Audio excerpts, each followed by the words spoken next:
This is going to be a presentation that's heavy on the artificial intelligence and a little bit light on the homeland security. I'm not from your community. My background is academic research and small business research in artificial intelligence. So first, let me say thank you all for your service and for the incredible work you do in keeping myself and my family and so many other families safe. It's really it's an honor to be here in front of you, and I hope I can teach you a little bit about the world I come from and how exciting it is. So the exposure I do have to this community actually comes through a project I did that ended about 2 years ago, started about 5 years ago, funded by the Defense Advanced Research Project Agency. And that was a really interesting project because the military, primarily the Army and the Marines, had done a lot of work in teaching soldiers and Marines about the culture of the places they were going. There was a big emphasis on cultural training, cultural awareness. And what they discovered was that was great, but a lot of times soldiers and Marines were being put into situations where they didn't actually have a chance to learn. They didn't know the culture. They didn't have a chance to learn about the culture they were going to, either because it was a very rapid deployment or they were going someplace where there was, anthropologists and sociologists hadn't been and not a lot was known about the culture. So the challenge that was set was, how do you teach someone to be effective when they don't know anything about the culture of the people they're interacting with in very tense, what the military calls borderline kinetic, non-kinetic type situations. When they cast out to see who knows how to do this, they actually identified law enforcement as the place that not only had the most experience with this, but had the best existing training in this area. And so the point of the project was to understand what law enforcement knows, what they've gained from their experiences, how they teach this, and then bring that over to the military.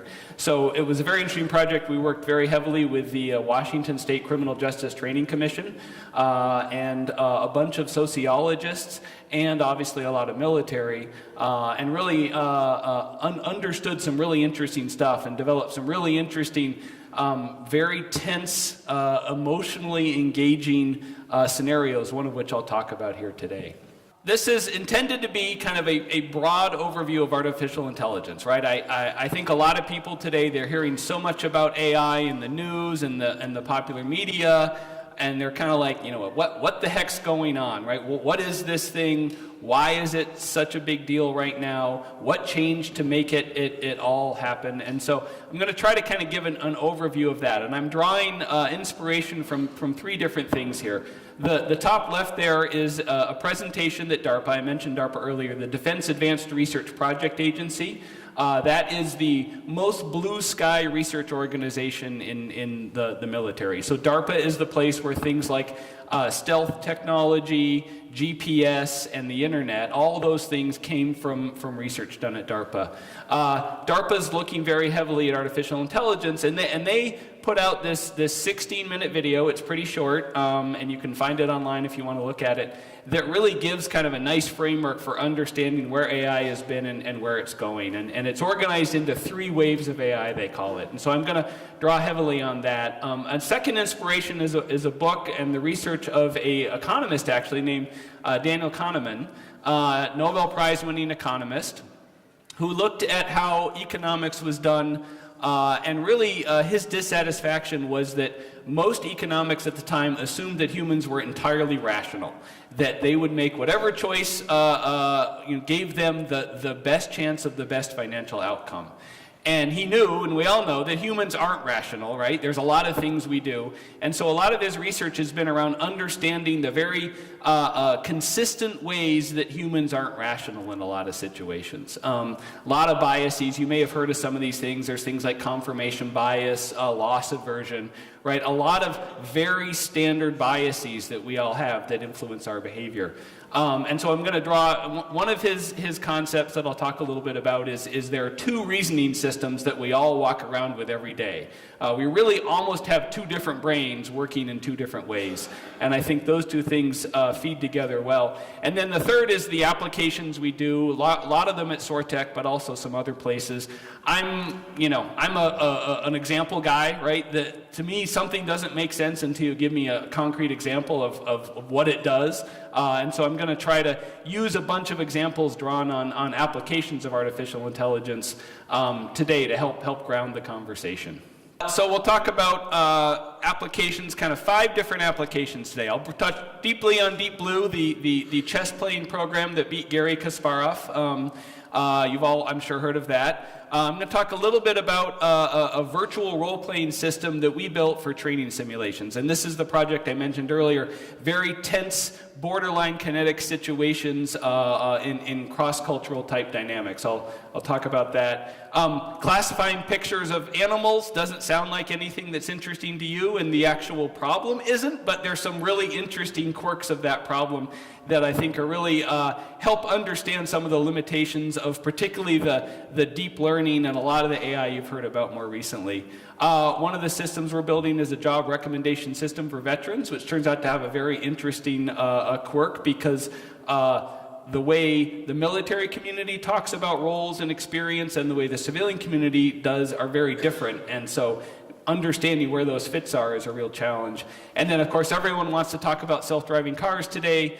We at SoarTech have a spin-off company called Soar Automotive or Soar Auto that is looking at a particular problem, trying to make autonomous vehicles more defensive drivers. And if you look at the technology today, defensive driving is a thing that today's self-driving cars don't do in any way, shape, or form. I mentioned Daniel Kahneman and his thinking fast or slow, and so these are the 2 systems that he talks about. So there's fast thinking and slow thinking. So fast thinking is all the stuff that we do without having to really consciously thinking about it. You know, when you recognize a face, or you swing a golf club, or you know, all that kind of subconscious stuff that comes very automatically to us. That's all fast thinking stuff. Slow thinking is the stuff that we got to stop and really think through, right? We got to stop, you know, playing chess, doing a hard math problem, doing your taxes, right? Planning out some sort of, you know, the reception last night, right? Planning the reception. That was all slow thinking kind of stuff.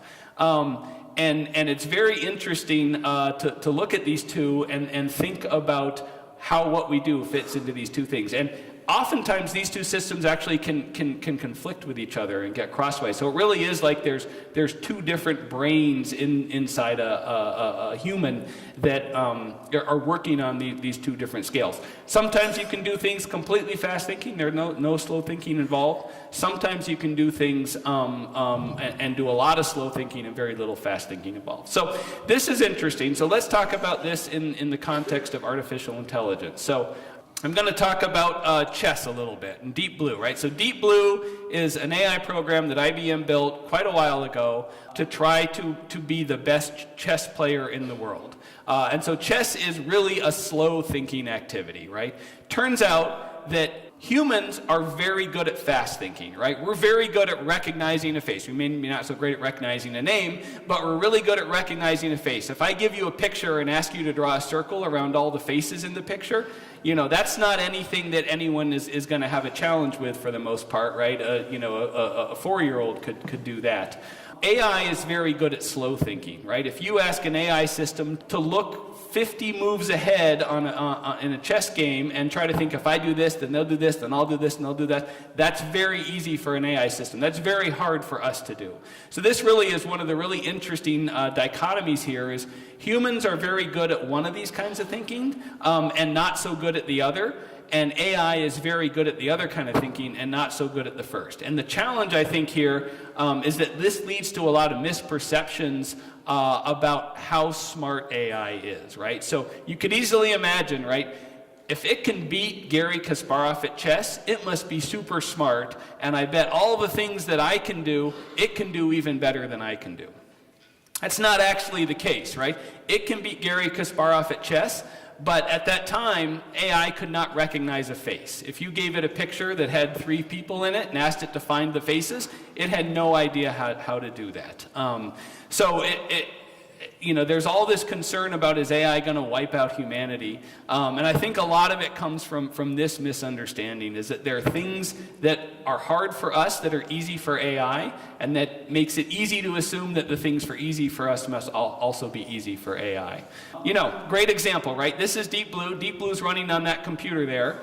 Gary Sparoff is the guy there with his hand on the chess piece. The other person is sitting there looking at what the screen says and moving the chess piece, all right? Why does Deep Blue, the smartest computer at the world at the time, need a human to sit there and pick up the chess piece and move it, and then when Gary moved a piece, type into the computer what piece went? At the time, moving a chess piece on a board was a harder problem than figuring out what the next chess move to make was for AI. That turns out for AI to be a really tricky problem because there's a perception problem there. You got to understand where the chess pieces are. There's like a robotic hand planning problem. You don't want to knock over the other pieces. So in a sense, from AI's perspective, it solved the easy problem, which was figuring out the next move, and then it used a human to solve the hard problem, which was figure out how to move the piece. Really, really interesting, I think. So this leads into then DARPA's 3 waves of AI. So the 3 waves of AI, there's handcrafted knowledge as the first wave, statistical learning, and contextual adaptation. Those are how DARPA describes the 3 waves of AI. We're going to walk through each of these a little bit and give some examples. This is DARPA's definition of AI. I think it's a good start, but I've got my own definition of AI that builds on this a little bit that we're going to walk through.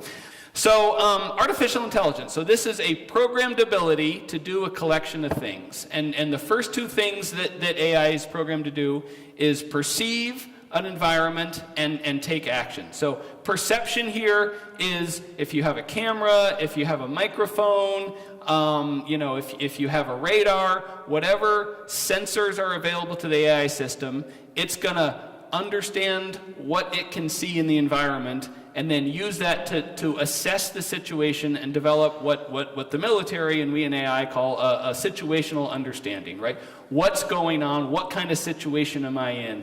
What is around me? What's what's going on in here? And then using that to act. And in the previous definition of AI from DARPA, you saw that they had reasoning but not act. And I actually separate reasoning and action.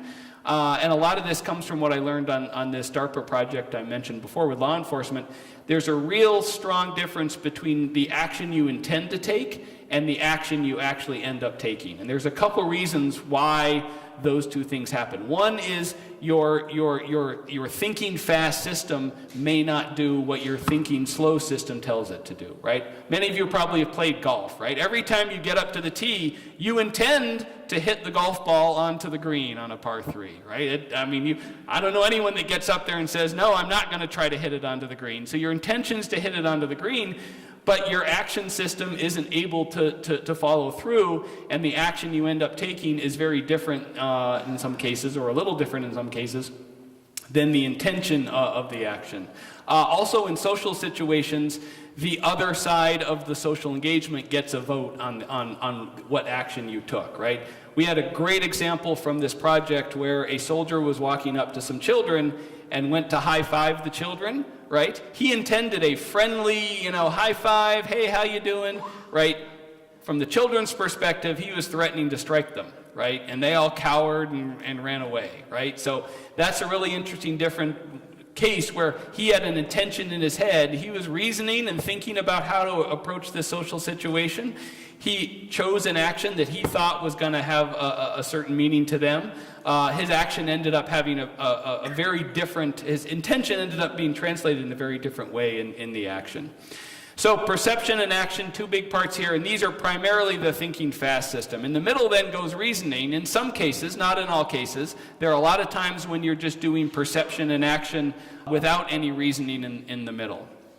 Reasoning is where you get a chance to stop and think, figure out what your goals are, what plan you want to use to pursue those goals, and then what actions you intend to start to execute that plan. And so reasoning in some cases sits between perception and action, but not always. There are a lot of situations where you just don't have time, humans don't have time to reason, and they have to rely on the pure perceive act. And a lot of the role of training is to make sure that thinking fast system is set up to do the right things in those situations. That's what one of the main goals of training is. So that's a general reasoning cycle. Then we get into some more interesting things. So abstraction, right? Abstraction is a big problem for AI. It's easy to tell AI what to do in a lot of specific examples. The problem is what happens when AI finds a situation it hasn't been told specifically about. In that case, it needs to draw on something it knows how to do in a situation that it knows, and hope that it can abstract from that other situation to this situation. Really what it's trying to do is understand, okay, I want to find another case where I know what to do, and hope that the differences between that case and this case don't really matter, and that the action that I should take there is still a good action to take here. This applies to perception, reasoning, and action. It's really trying to take something else you know how to do and apply it to this situation, and abstract out the differences. Learning, another big area for artificial intelligence. How do you get all these systems to improve based on experience? And that's where there's been a big emphasis. That's been the big upswing in AI recently, has been some new learning approaches have come online. And then cooperation. How do you work effectively with humans? It is my belief that AI is not ever going to be effective off on its own doing something. I always think AI is going to be working closely with humans, some case working for the humans, in some case working as a peer to the humans. This puts a bunch of requirements on the AI system. You got to be able to understand what it's doing. It needs to be able to understand what you want it to do. You got to be able to talk to it about its roles and responsibilities and your roles and responsibilities. You got to talk about certainty. How certain is the AI system that it knows what it's going to do? Whole new set of requirements here. So, rest of the talk, we're going to go through these 3 waves of AI, talk about some examples and pros and cons of each, and then touch on some of the most important takeaways. All right, so first wave of AI, handcrafted knowledge. So, here's the situation that we put the soldiers and Marines in front of in this situation. And many of you in law enforcement can imagine how this would translate to your world, probably. So, U.S. Army squad of soldiers, 9 soldiers on patrol, walking down a street. They're in an alley between 2 houses, and suddenly they start taking fire. First thing they do is seek cover. So they duck into doors in the alley. Turns out that the way we had it set up, they duck into 2 separate doors. They're on either side of the alley, and so they end up separated in 2 separate rooms. The squad leader, which is the role that the student is playing, is standing in front of a screen. So what you're seeing here is on a big screen. The squad leader is standing in front of the screen. We have a Microsoft Kinect, that system that the Xbox uses to track your body. We have that on the soldier. So the system can see your body language. It can read your gestures. We have a microphone, so if you talk, the system can hear what you're saying. We intentionally made this system designed such that the person you're interacting with doesn't speak English, so we don't really have to care too much about what exactly you're saying, but we do track vocal stress quite a bit, and how you're saying it, and whether you're yelling or speaking calmly. So you're standing in front of a screen. The scenario is you just took fire. You don't know where the other half of your squad is. You just came into this room. Go. Turns out you came into the living room of this woman.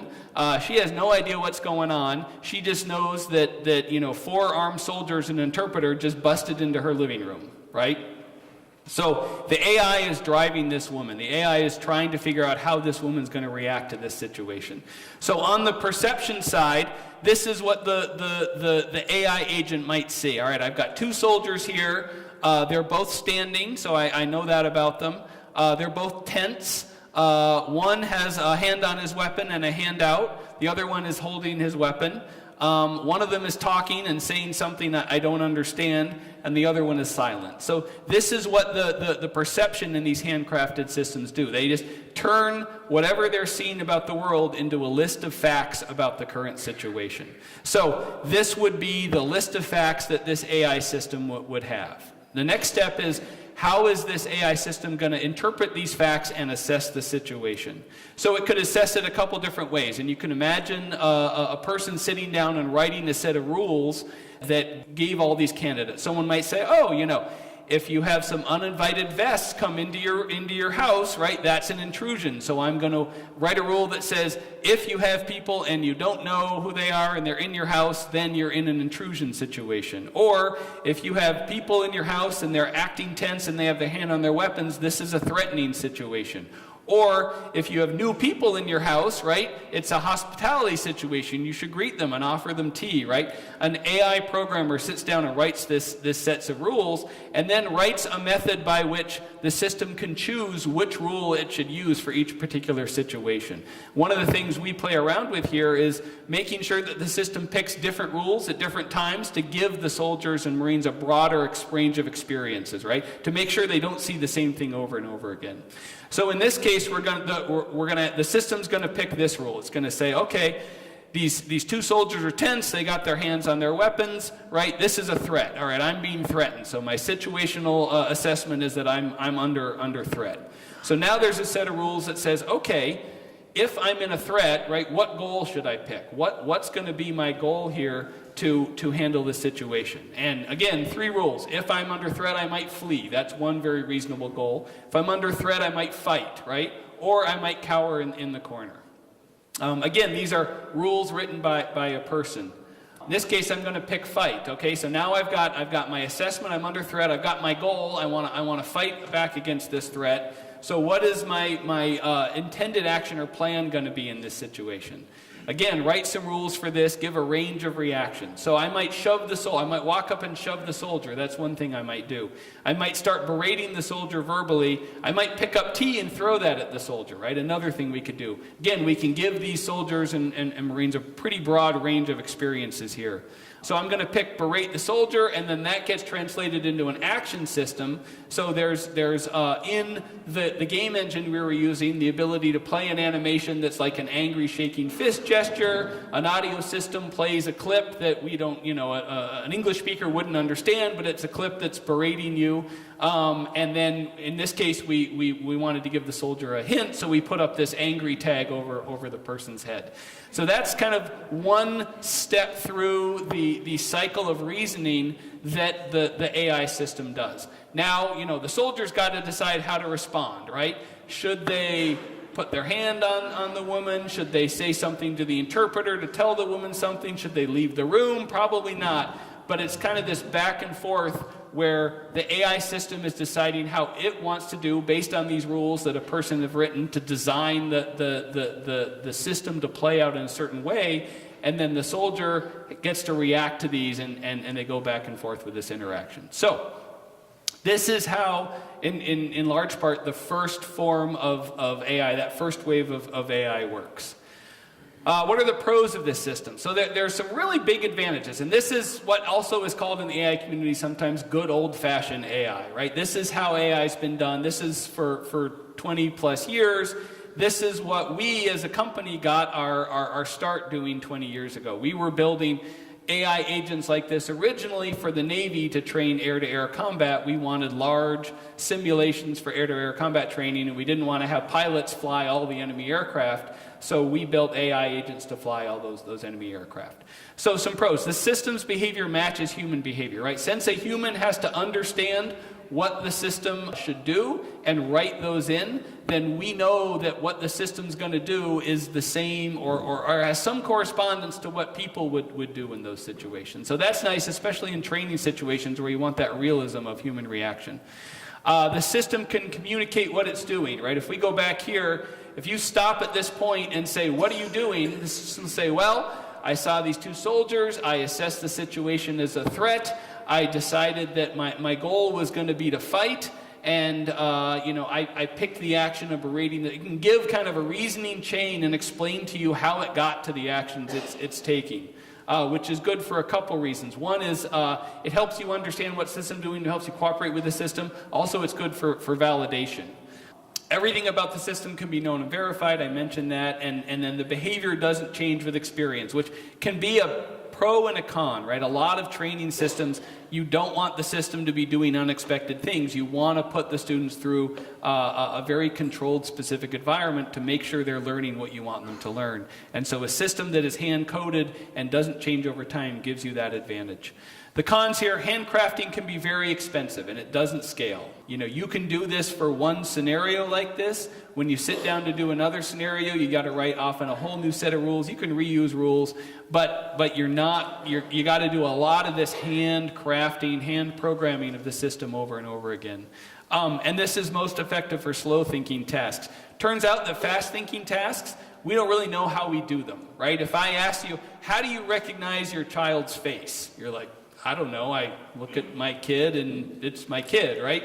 We can't inspect the knowledge that we use to do those kinds of fast-thinking tasks, so it's hard or impossible for an AI programmer to write a set of rules about how we do that, because we don't actually know how we do that. Something like chess that we know how to do, we can write a set of rules for that. So really, the first wave is much stronger on the fast-thinking things like reasoning and cooperation, not as strong on, or on the slow thinking, not as strong on the fast-thinking side of the task, like perception and action. Second wave of AI, statistical learning. This one is kind of fun. All right, so you've all probably heard about deep learning, and I'm not going to go too deep into what deep learning is. Just quickly to say, deep learning is a way to take a computer version of the kind of neurons we all have in our brain and stack them up into lots and lots of layers in order to classify things into categories. That's really what deep learning does, is it takes things and classifies them into categories, right? So facial recognition, right? You have a bunch of pictures of faces and you want to say, this is Mike, and this is someone else, and this is my wife, and this is my kid, right? Deep learning is very good at taking those pictures and classifying them into who that's a picture of. The way it does it is incredible and amazing and seems almost like magic and is not something we really understand, which I'll get to in a second here.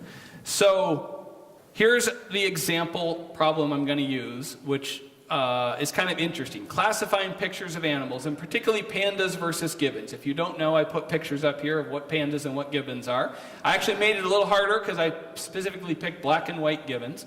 But there's a deep learning system out there that's very interesting that takes pictures of animals and tells you what kind of animal it is, right? And not just pandas and gibbons, but giraffes and lions and everything out there in the world, right? So you give it a picture of an animal that it's never seen before, and it says, that is a baboon. And the way it did this is someone created a huge database of pictures of animals and told the system what kind of animal is in each of those pictures, and then they put it through this system and trained the network over lots and lots of time to do the right categorization. And then through the magic of deep learning, somehow the system finds something about those pictures that it can use to do the categorization. And when you show it a new picture it's never seen before, it comes out almost always with the right classification. So, pretty cool. So let's talk about this. So this is a picture of a panda. The second wave AI system is 57.7% sure that this is a picture of a panda, right? Which, you know, not that great. It's just over 50% sure. But remember, it's not just deciding panda versus gibbon. It's saying this is, you know, panda versus gibbon versus lion versus giraffe versus everything. So that's a pretty reasonable result. Now we have this. This is very carefully selected noise that is overlaid onto this picture of the panda. And what they actually do is they take this noise that they've carefully selected, and they make it very, very faint, almost entirely transparent, and overlay it on the picture of the panda. And so that turns this into this. I can't see the difference, right? It is that at 0.007% visible, overlaid on top of the picture of the panda. You show this to the system is 99% sure that's a gibbon, right? So there's a big hole in this system that these researchers figured out how to exploit, right? And the point is, why does the system think this is a gibbon? We have no idea, and there's no way to find out, right? Somehow in the methodology that the system used to classify things, there's some weird quirk of the system that was learned that this particular pattern exploits in some way. So this is problematic, right? These systems work really well, but you cannot guarantee that it's going to work in cases that you haven't tested it on necessarily. It almost always does, but sometimes it doesn't. To me, the way these systems are taught is very similar to training a wild animal, right? So if you wanted trying to train a bear, I don't know, trying to train a bear to be friendly, right? you give it a lot of positive and negative reinforcement. When it positive when it does the right thing, negative when it does the wrong thing.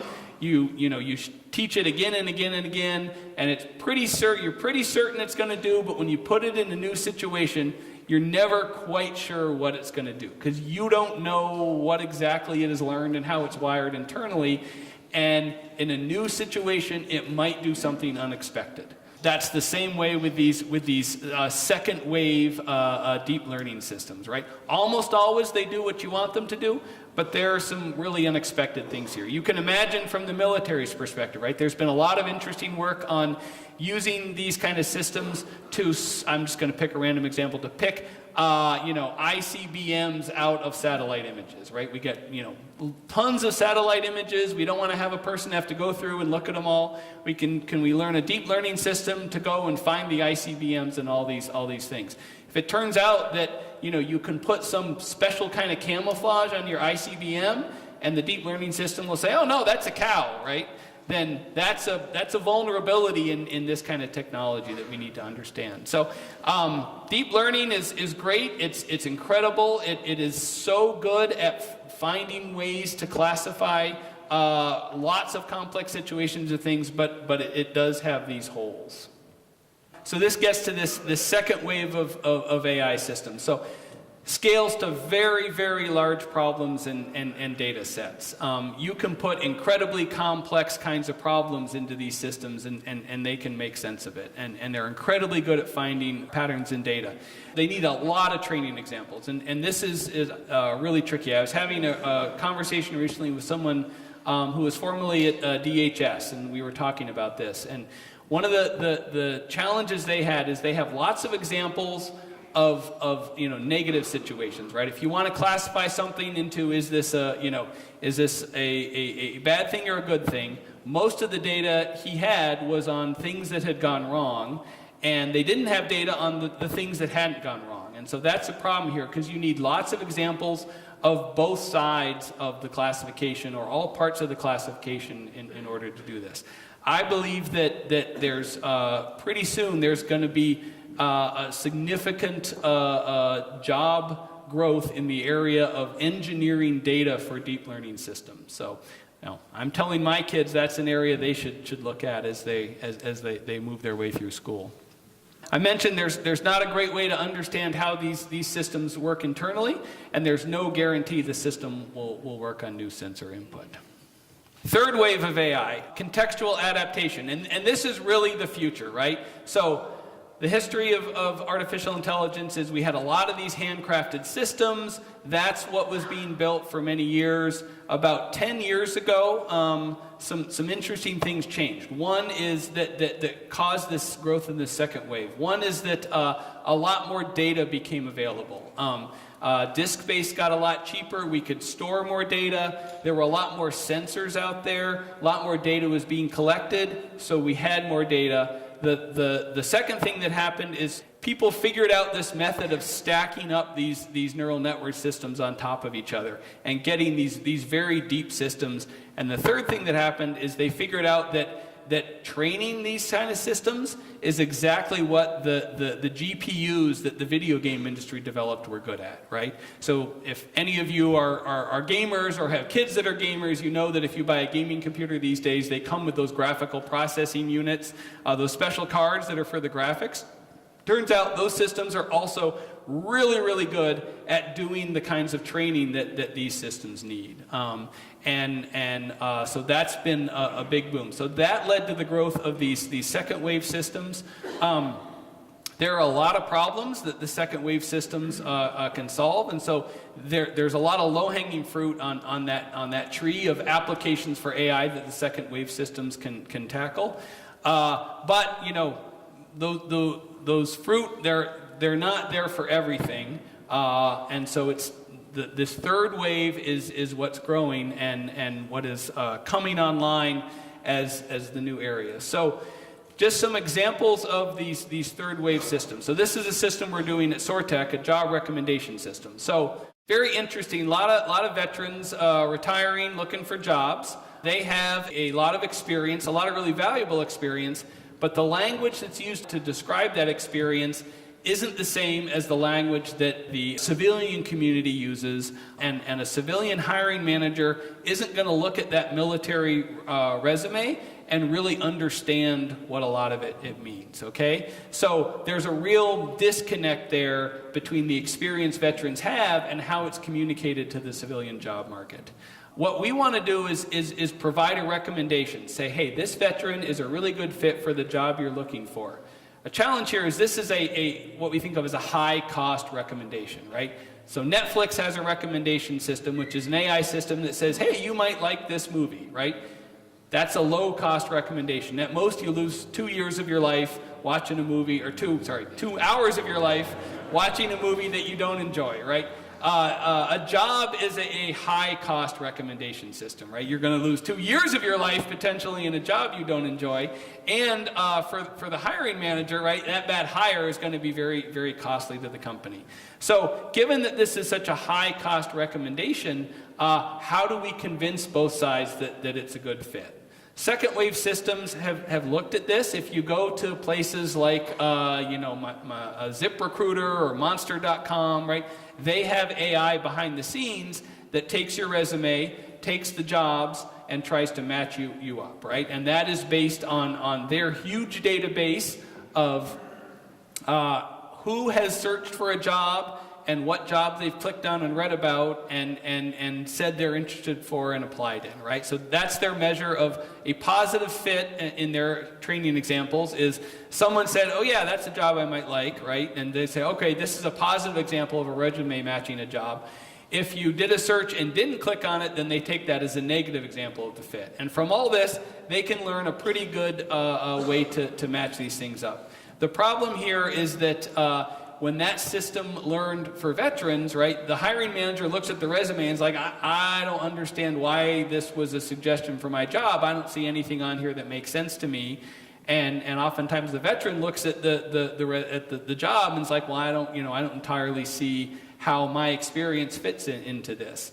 So what we're building now is a third wave AI system that is really trying to go deeper and learn the context behind the words, right? And instead of just looking at the words, the example I often use here is my colleague who's in the back there, Dylan. He's a retired Navy captain, right? And so if you're a retired Navy captain and you do a search on Monster.com, I actually did this to check it out, 2 kinds of jobs come up. You get the captain of a banquet hall, which apparently the most senior member of the waitstaff is called a captain. So that's one very common job you get. And then you get airline captain, flying a plane, which many Navy captains have been pilots, so that would work. But the system's understanding of what the word captain means and a retired Navy captain's meaning of the word captain, those are 2 different contexts.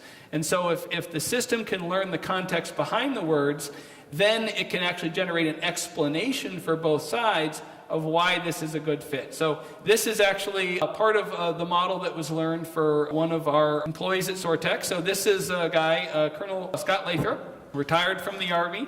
He was a tanker and conducted combat operations. He also was a scientist and has a PhD in computer science, and spent a chunk of his time at West Point doing research and teaching students, and also ended up at US helping to stand up US Cyber Command, right? So that's an incredible resume, right?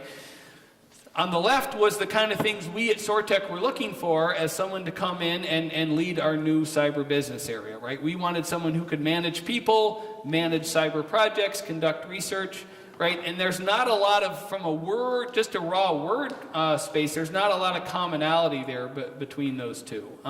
But our system, using some deeper learning, was able to pull out some of the underlying context, right? So leading in combat, supervising, managing, all that red really matches to that managing people role that we need.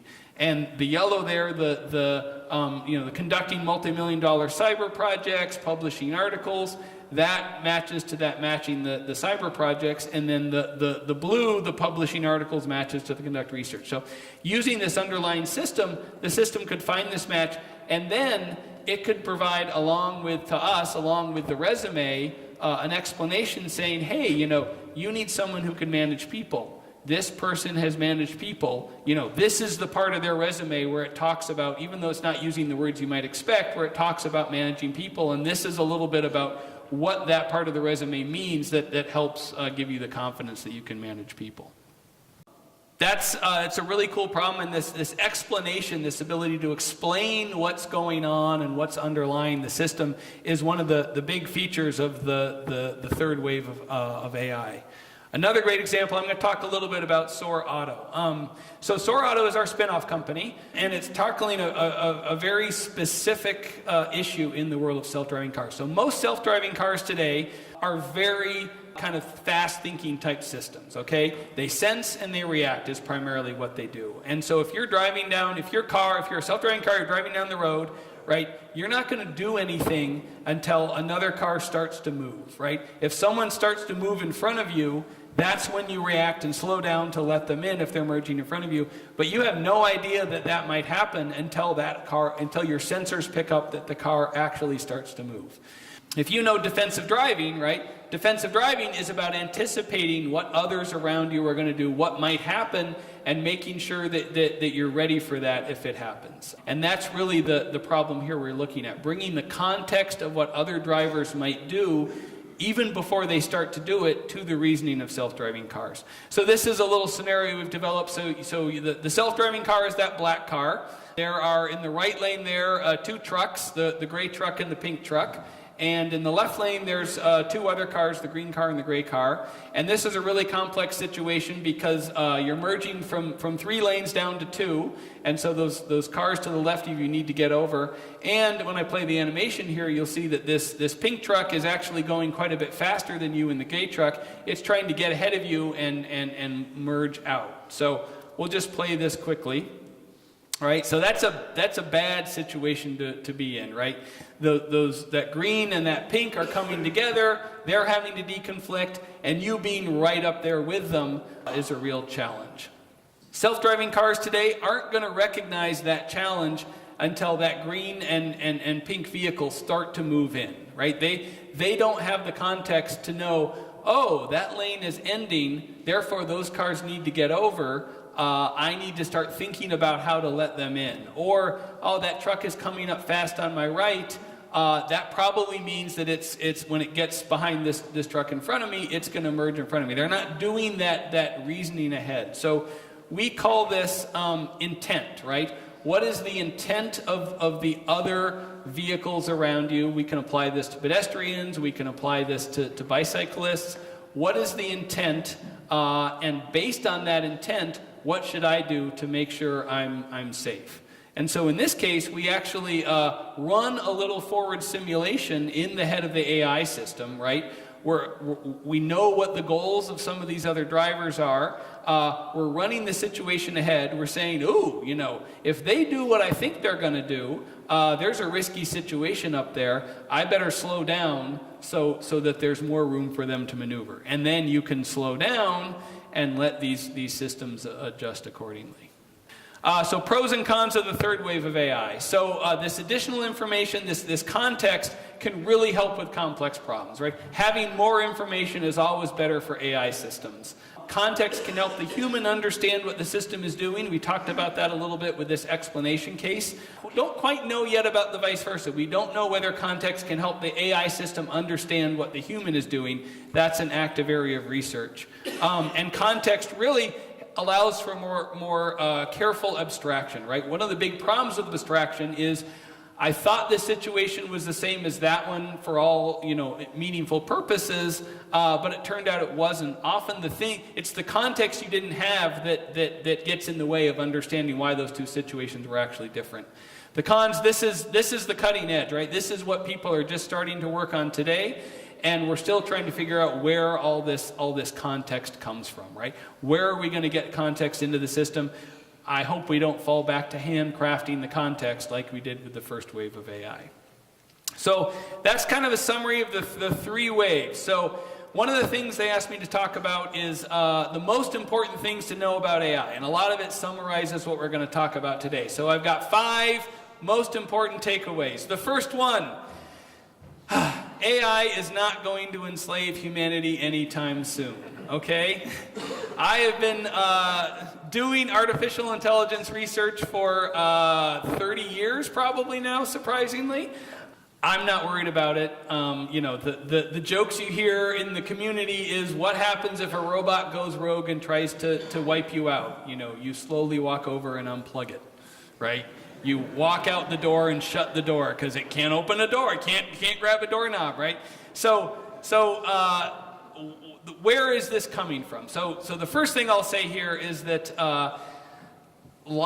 turns out that if you want to make a splash, right, the way to make a splash is to make crazy, scary pronouncements that get you attention, right? And so there are a few people out there, and in the AI community, I'm not going to mention names, who are making very big claims about this. Some of them are fairly knowledgeable AI people who I think are primarily trying to advance their own fame.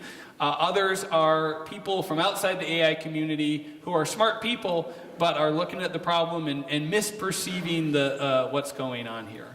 A lot of it, I think, comes from this thinking fast, thinking slow kind of dichotomy that I mentioned, right? If AI can be so good at chess, it must be able to open a door, right? No, AI is really good at chess, no hope of opening a door. I just saw recently a video of a robot that can open a door, if you saw it, yeah. It is incredibly spooky, but it's like, wow, they finally figured out how to open a door. So AI isn't going to enslave humanity anytime soon. The analogy I use here is worrying about this is like worrying about overpopulation on Mars, right? At some point, overpopulation on Mars may become an issue, but today it's not worth my energy to worry about it because I don't know what I would do today to help solve that problem, and that problem is so far in the future that there are other things that our time and energy are better spent on. So if anyone thinks AI is going to wipe out humanity, I'm happy to have that debate. Deep learning. Everyone's hearing a ton about deep learning today. Deep learning there are literally billions of dollars of investment going into deep learning systems. And deep learning is incredible at classifying complex sensor input. At this classification problem, it is like magic, right? I don't believe in magic, but this is the closest thing to magic I've ever seen. It's really, really good at it, but it's not the silver bullet for everything, right? It's important to know that deep learning fundamentally is just about classification. You take something and you put it in a category. That's really all it does. And it's incredible how many problems they've managed to break down into just a classification problem. But all it really does is classification. Turns out there's a whole lot of things where having a very smart system that can do classification fast is super useful. And so that's why it's showing so much success now. But it's important to know that it really is fundamentally just classification. First wave systems are only as good as the AI programmer and the subject matter expert, right? So these first wave systems are great, but what do you need to build them? You need a really good AI programmer, and that really good AI programmer can't do it by themselves, right? They need to sit down with someone who knows how to do that thing really well, and they need to be able to understand from that person, we call this person the subject matter expert, understand from that person how the thing is done, almost to the point where the AI programmer becomes a subject matter expert themselves, and then they need to write the rules. I mentioned that the foundation of our company was in building AI models for air-to-air combat. We spent 15 person years of effort of AI programmers sitting next to pilots, talking about what pilots do, how they assess situations, how they select goals, how they plan to achieve goals, what intended actions they take. 15 years of effort sitting side by side, working on crafting a set of rules to do that. I think it was a pretty good system, but that's because we had really good programmers and really good subject matter experts. On this project I mentioned earlier with teaching how to be successful when you don't know the culture, we spent a lot of time sitting next to state police, sheriff's deputies, local police, talking to them about all the experiences they had learned. I learned a huge amount about the kind of experiences they've been in. I never want to be in a domestic violence call. That is sounds to me like the scariest situation ever. And trying to put that in, and that was just to build a specific set of training scenarios, right? We were not trying to model what a police officer or someone would do in all these situations. We just wanted to build like 12 training scenarios and have a range of options for those 12, and that took a lot of effort. So second wave AI systems are only as good as the training example. So in the second wave AI systems, you don't have this human fallibility, but you do have a training system fallibility. And this is actually a really interesting problem, because if you have bias in your training examples, I can guarantee you that system is going to pick up on that bias, find that pattern, and exploit it in its behavior. I heard a really interesting report on the radio recently about predictive analytics and machine learning for predictive analytics. And one of the things it pointed out is if certain parts of a region are patrolled more actively, then it's pretty likely that more crimes are going to be discovered there, and it's pretty likely then that your machine learning system is going to predict more crimes in those areas. So there's a feedback loop there that's interesting. So it's really important to understand where there's potential for bias, because from the machine learning system's perspective, bias is just another pattern it can pick up on and use and learn. And then my last one, humans rely heavily on context.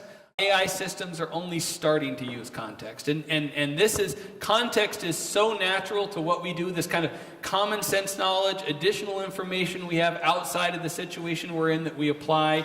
It's very easy to just assume that AI systems also are gonna have this context, and they don't. And a huge number of the incredibly stupid things that AI systems do are the result of them just not having this context, and really having these blinders on, where they're only seeing the system in front of them right now and not thinking about the larger world.